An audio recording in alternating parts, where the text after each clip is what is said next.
king of East Anglia. He was captured and tortured and shot with arrows so the village would hear his screams. The Vikings punished the king of the East for refusing to renounce Christianity. His head was then severed and thrown into a nearby wood pile, so the village would fear the Vikings.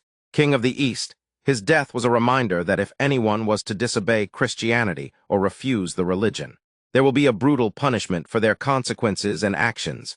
Archbishop of Canterbury was tortured and stoned by the Vikings during a raid.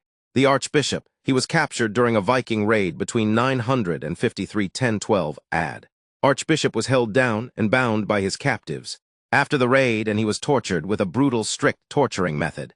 They was crushing his limbs one by one with an axe, while he was screaming in pain, until the final blow to the skull, where his skull was crushed by the hands of a Viking with an axe, while the whole village would watch.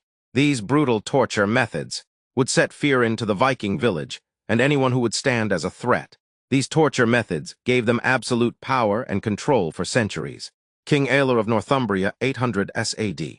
King Ella was tortured by Vikings using the famous torture method, the Blood Eagle method, after being captured in a raging battle that would last up to 2 days in total. And finally, King Ella was captured and used as an example in front of his entire empire.